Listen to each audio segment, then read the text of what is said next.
Welcome back inside Season 3 of Trash Chatter. I'm your host, Victoria Conway, and today I'm pleased to be joined by RJ Miller out of Southern New Jersey. Supreme Bins is the name of his company. RJ, how are you? Good, Victoria. How are you doing today? Good. Thank you so much for taking some time to join us today. I know you had a busy schedule.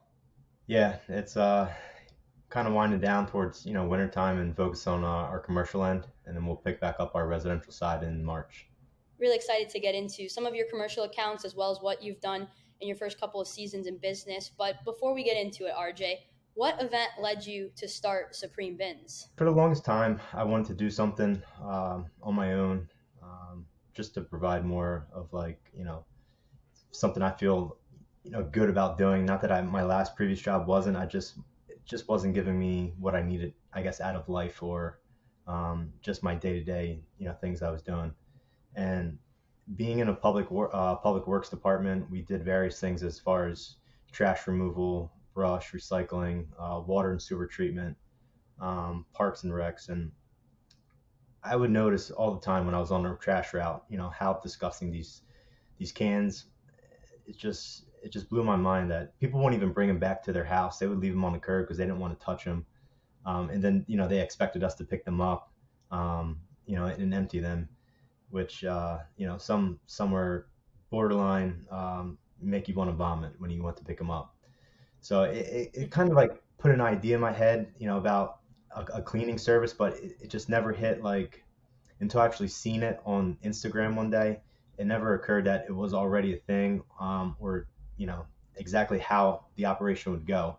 And when I seen something scroll by on my Instagram page, I'm like, that there's no way that's a thing. And I did some more research. I tried reaching out to the company. I think they were located in Delaware, and I didn't hear any response back.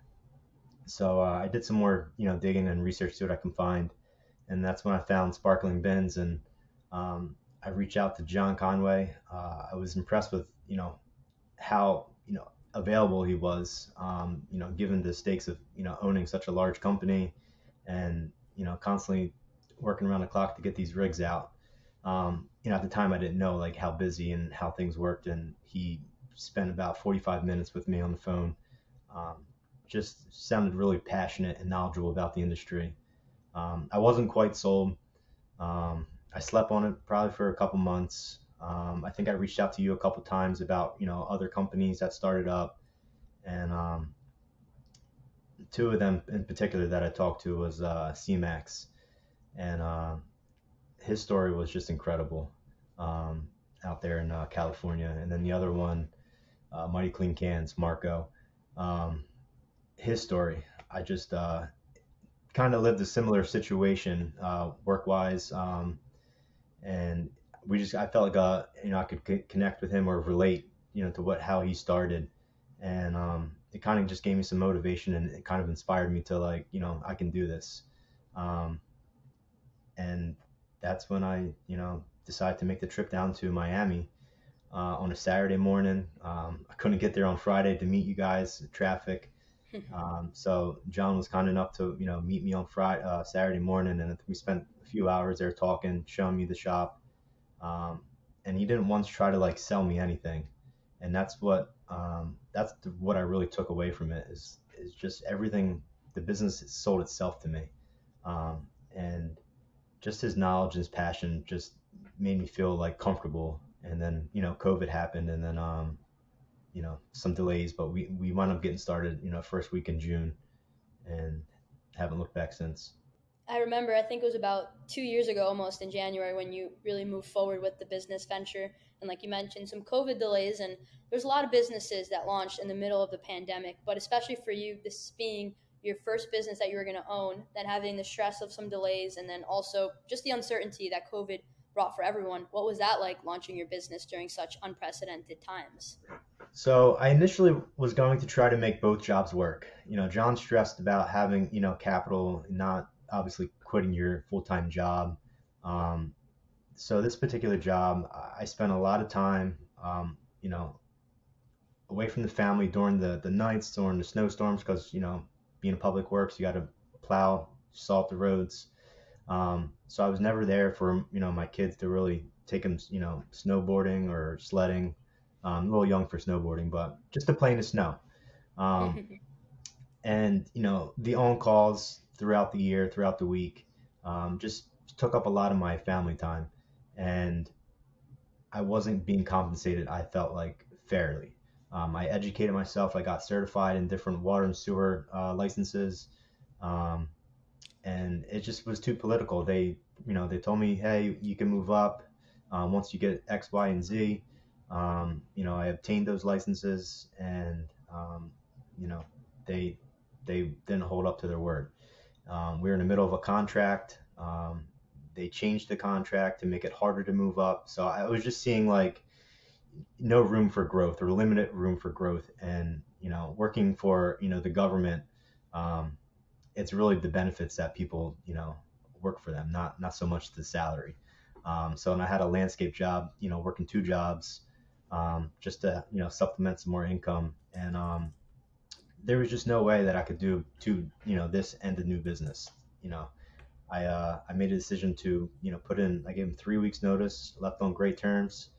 Um, and I know John wasn't really highly recommended of doing that, but I just needed to just dive in, dive in it, and just hit the ground running and just don't look back. And I feel like when I put that kind of pressure on myself, I tend to do pretty well.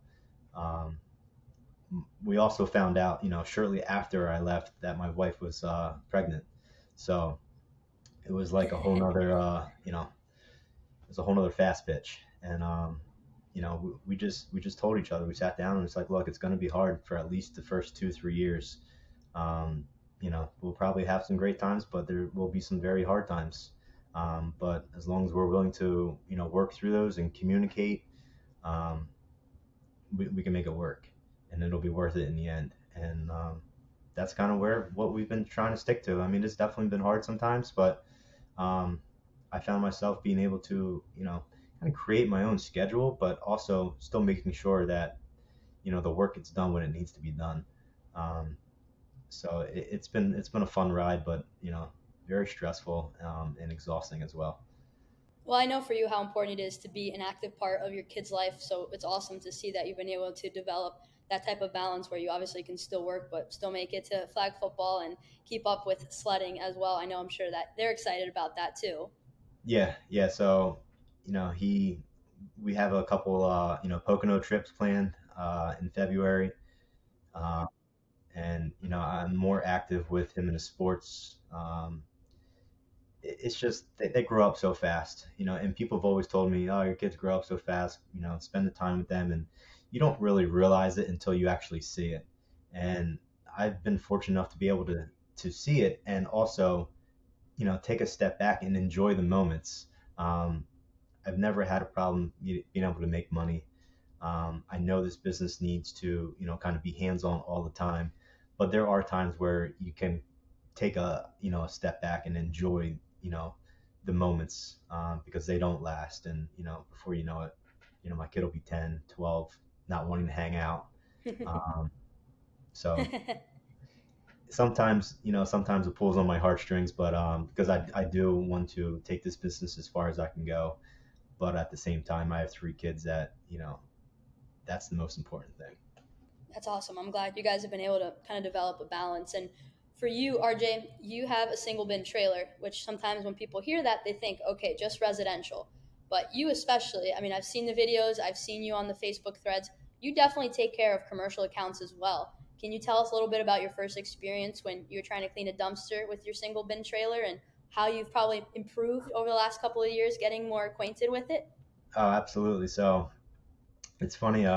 My first commercial job came in December when we were, closing down for the winter. Um, High Rise reached out to me, and they had about 14 dumpsters, 2 yarders. It's plenty. I was happy with 2 yarders. Figure we start small, and I have never done them before, so we go there, we check them out. We agree on a price. We agree on a reoccurring schedule. And so he wanted to kind of watch how it's done. And I warned him. I said, listen, you know, this is our first time doing dumpsters. I said, I guarantee you'll be more than satisfied, and happy with the results. Um, so I said, just give me some space. I don't want you all, it's high pressure, it's hot water, Um, I'd even wear safety glasses. I didn't wear a mask. Didn't have a face shield. It was just, had jacket and some like waterproof pants on. I jump in the dumpster. I'm scraping, spraying down, and I thought maybe, trying to figure out which best way is to, spray the water up or down or side to side to start with. I learned real quick. As soon as the dumpster started filling up, and I aimed the wand down just a little bit too far into the water, and everything just I just wore it all. It wasn't even about just being wet. It was just like nasty dumpster juice grime. Um, I went into my truck, wiped my face. I looked for a mask at that point. The only thing I could find was my wife's mask that she went to a baby shower. And it was like, oh boy, baby shower, something similar like that on the mask there. And I wound up wearing it. It was really small. Um, but I was trying to look for the picture to show, but I think I've since then threw it out because of how gross it was afterwards. Um, but yeah, it was definitely a learning experience, and now I can do dumpsters, any dumpster within a half hour. I mean, that sounds like a long time, but starting from like an hour and 20 minutes for one, um, I got a pretty good rhythm down, and they're more than satisfied with it. And it's important to note you're doing this with a sludge sucker, so it's manual. You're not doing it lifting the dumpster, so that's an incredible number. Yeah, yeah. So obviously it's a maintenance, but at this point for me, so I can take 30 minutes to do it or a little bit less. And even new ones, I know which ways work best for me. It may not work best for somebody else, but I also take a lot of pride. So I make sure that I get almost everything out. The gum, the stuff that's stuck to there, the grime that's just like caked on there. I take my shovel, I sharpen it up. I scrape, as much as I can, but I set my expectations with them, and they are fully aware of, how it's going to look or how it should look when I'm finished. And they are more than ecstatic when I'm done because they didn't expect it to be like I said it was going to be in the beginning. But not every dumpster is the same. So this particular dumpsters were about 5 years old. The other ones I've done were about 10. So um, you know, 10 years versus 5 years of grime is can make a heck of a difference there. I guarantee they look a lot better than you found them. And once again, we're here inside of Trash Chatter Season 3 with RJ Miller, his company Supreme Bins out of Southern New Jersey, talking a little bit about his dumpster experience. And now, RJ, for you, when you got into this business, it was just yourself, getting started. But as you developed, you were approached by investors. What was that like? What was your take when they kind of gave their feedback on your business? And ultimately, what was your final decision? So in the beginning, my first year, I had two different people. I didn't really know them. They're interested in coming aboard, or they wanted to kind of be a part of it. Um, at that point, I entertained it. Obviously, it was new to me, and having working capital is huge. Kind of just paying all the bills as the money comes in, not obviously taking a profit or anything like that. So it was hard, and I considered it, but that particular situation just wasn't. I didn't see fit for me. Um, I didn't want to give up anything that I put into it. Not even 1%. I just knew the amount of hard work that I continued to put in, and if I did continue that, this is the sky's the limit, and there is no rush to take over the world, take over the state. I'm not interested in taking over the state. I do want to expand. I like to have about 3 or 4 trucks, but I think it's patience, um, and just letting the right situation come. So I actually reached out to a couple of business people that I know that I'm pretty close with, and we talked.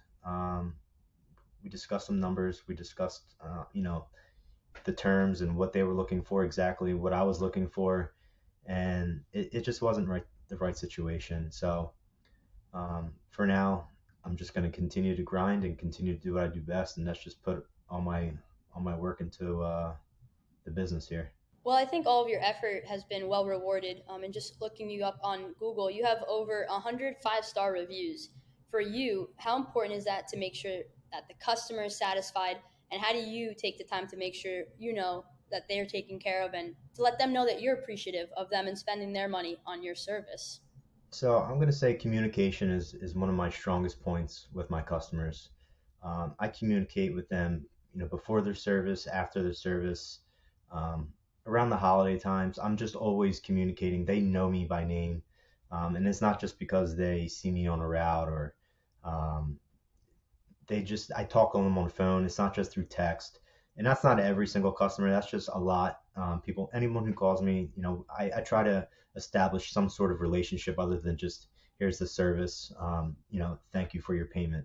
Um, I feel like it's important to have communication and kind of be able to relatable to them. People like to feel like they are spending their money, um, not so much wisely, but they want it to go to good use. They want to feel like they're getting something out of it. And um, set aside from the great service that we provide, um, we take it up another step. And I know a lot of people in the industry as well. They will return the bins to their location, at the top of the driveway, side of the house. It's just the extra step. It makes one less thing they have to do when they get home, or remind their kids to do it, or their husband or the wife.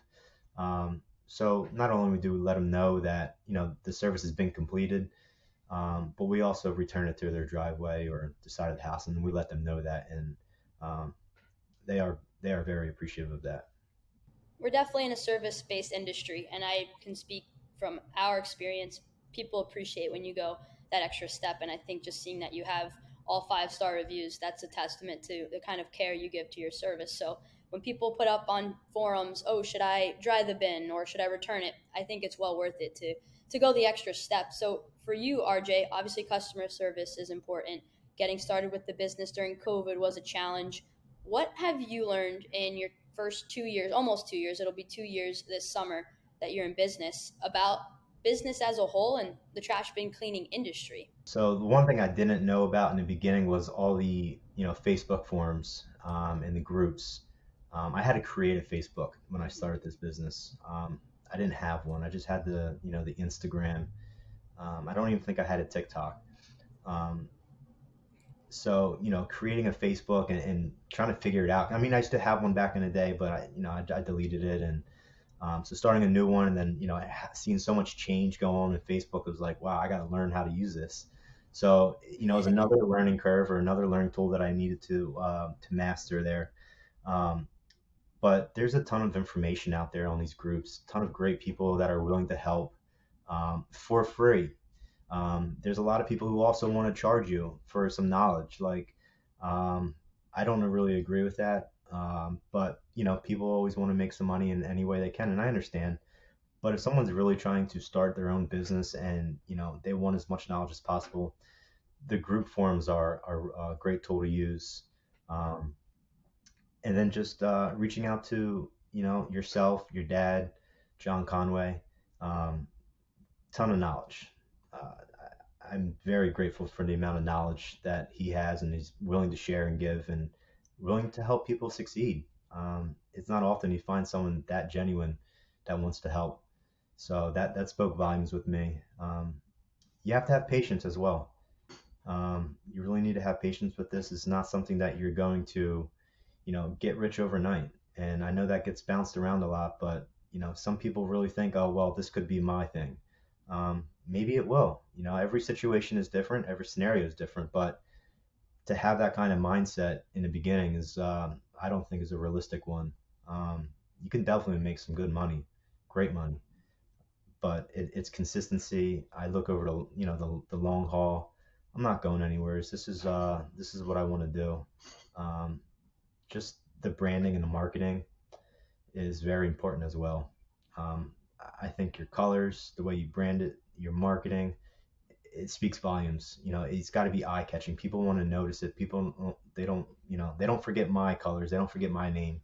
I see random people in Target, and they tell me all the time, like, if I'm wearing a shirt or a hoodie, they want to ask more information because they see the truck everywhere. Um, So, and they didn't even know this kind of business existed. So, and luckily I always carry cards with me. So, I give a card out to a potential customer.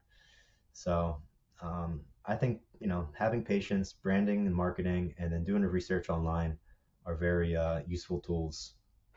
I remember when you were moving forward, you took your time with the decision, which is something we tell a lot of people to do because this isn't just a $5,000 investment. And hey, if it works, great. It's a big investment and it takes time to grow, like you mentioned. And I remember one of the things you said to me when you were picking out the colors. You're like, I want this to pop. So you picked a hot pink hopper, which I know no one misses. And then you got your truck wrapped as well. You got an awesome video too on your website. I think you were trying to get some inspiration from the Miami Heat, right? With the colors popping and kind of blending like that. Yeah, so yeah, that's kind of Miami Heat. I'm not even a Miami Heat fan, but their colors, watching them play, they had their Vice jerseys, which is the hot pink and the blue and a little bit of purple, and I was like, that's eye catching. You're targeting the females and the males. I felt at the time more women were going to be interested in the service, but doing some research and things with like statistics that I had on my ads, it was almost 50-50, and I was really shocked. But there are a lot of guys that enjoy the service. Um, so I was taken back by it, but also felt like I could relate or talk to them more, and they would be willing to share the service. So word of mouth has been tremendous for me. Um, like I said, I communicate with my customers. I try to be relatable, and that goes a long way because people are willing to help. A new startup, a new business, a family guy. That they see my kids playing sports with their kids. Um, so word of mouth has done very good for me in the business. And my other thing would probably be Facebook ads, um, and then going to different conventions or pop-ups, shows around towns, events. Just got to get out there. You got to stay out there. You got to get out there. Definitely. People visualizing and getting to see the trailer or your truck in action makes a big difference for people. So before we let you go, RJ, wanted to ask you, what are your goals for Supreme Bins in the next 5 to 10 years? So we're working on a couple city contracts. They're tough. It's government, and they take their time. But we're definitely going to have some city contracts, some large commercial contracts coming in the next couple of years. I see us having around 4 to 5 trucks. I don't want to be much bigger than that. You're talking over, almost, $750,000 in equipment. Um, so, if the revenue is, double that at least, that'd be one thing. But like I said, it takes time to scale that. But the city contracts is something that we're excited. We know will happen. It just takes time, and you have to be consistent. Um, just because you get one no doesn't mean that's the final answer. So that's kind of my mentality, and I've been turned down a lot, but things are looking good in the future. So I'm excited about that. Also, should note that RJ has a single bin trailer. He also has an SB4 PTO on order, hoping to get it to him this spring/summer so he can continue expanding.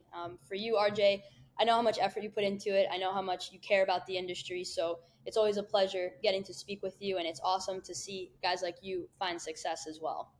Yeah, I definitely appreciate your knowledge that you've given to me. Before we started, and even along the way, different questions. Um, it is definitely something very new, and I feel like is starting to become more of like a regular household service. And I'm excited for that because you're going to see a lot more growth from all companies across the states. It's just I think it's a tremendous industry. I mean, I talk to several people all the time, and they're just like, man, that is really cool. Almost like they wish they got into it. And obviously, not that it's too late, but you're going to compete with a lot of people who are already established. So it's fun. I'm enjoying the ride, and I'm looking forward to what's coming this summer. Once again, RJ Miller from Southern New Jersey, Supreme Bin's the name of his company. RJ, thank you for making some time today to join us today on Trash Chatter. Absolutely appreciate having me on. Thank you. And once again, you can check out Trash Chatter on YouTube, Spotify, Apple Music, or wherever you get your podcasts. We release 2 episodes a month. Thank you all for tuning in, and we'll see you next time.